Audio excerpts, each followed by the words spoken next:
most important, integral part of our aqidah about Quran is, or our faith, our belief about Quran is, that it is protected and preserved from any changes, alterations, any corruption of the text, as well as of the essential meanings.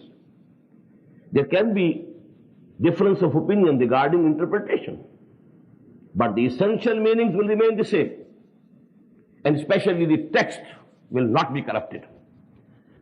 So what we have with us, this Quran, is exactly the same Quran which came to Muhammad sallallahu alaihi wasallam, and he delivered to his companions, radiyallahu ta'ala anhum ajma'in, and then they delivered to the tabi'een, and then it came to the taba tabi'een, and so on, generation after generation.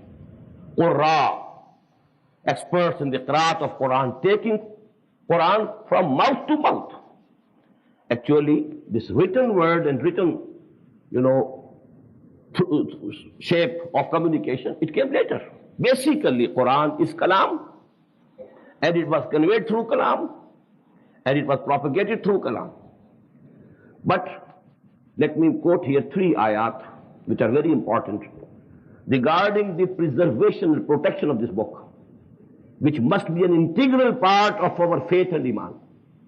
If a Muslim has any doubt about the preservation or protection of Quran, actually something is wrong with his iman. Maybe, I don't dare say, but maybe he's outside the pale of Islam if he doesn't believe that this Quran is mahfuz, because it was guaranteed by Allah subhanahu wa ta'ala. So I'm giving you 3 ayat of the Quran. In Surah Al-Qiyamah, Allah Ta'ala said to the Prophet sallallahu alayhi wa sallam, لا تحرك به لسانك لتعجل به إن علينا جمعه وقرآنه فإذا قرأناه فاتبع قرآنه ثم إن علينا بيانه.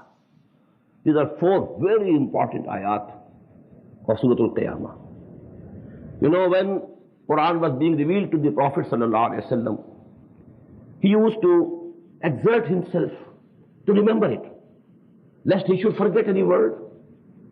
He knew the responsibility. The word of Allah is coming to me, and I am the custodian of the word of Allah, and I have to convey it to the humanity, lest I should forget any word. So he was exerting himself, repeating and repeating and repeating, so that he could learn it correctly by heart. So Allah subhanahu wa ta'ala assured him, La tuharrik bihi lisanaka. Don't take this exertion, and don't move your tongue speedily with this book so that you can remember it very soon. Inna alayna jam'ahu wa qur'ana. It's on us. We are responsible. We take the duty. We take the responsibility. You rest assured. Inna alayna jam'ahu. We shall compile it, and jam'ahu wa qur'ana, and then we shall make you read it. So actually this Quran was stored in the heart and chest of Muhammad sallallahu alaihi wasallam by a special act of miracle of Allah subhanahu wa ta'ala. Why? Because the human effort was taken away from the Prophet sallallahu alaihi wasallam. You need not take this exertion. We'll do it for you. Inna alayna jam'ahu wa qur'ana fa idha qara'nahu fattabi' qur'ana. Actually, this second thing mentioned here denotes to another subject which I will discuss later.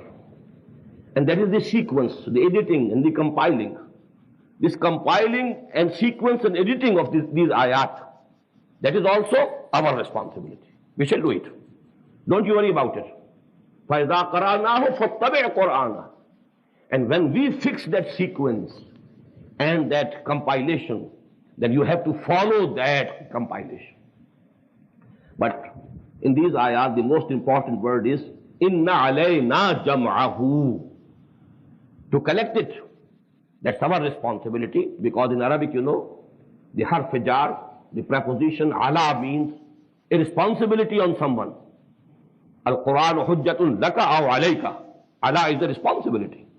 Inna alayna jam'ahu wa qur'ana فَإِذَا قَرَأْنَاهُ فَاتَّبِعْ قُرْآنَهُ ثُمَّ إِنَّ عَلَيْنَا بَيَانَهُ. Both of these responsibilities we are taking on ourselves and absolving you, O Muhammad sallallahu alaihi wasallam.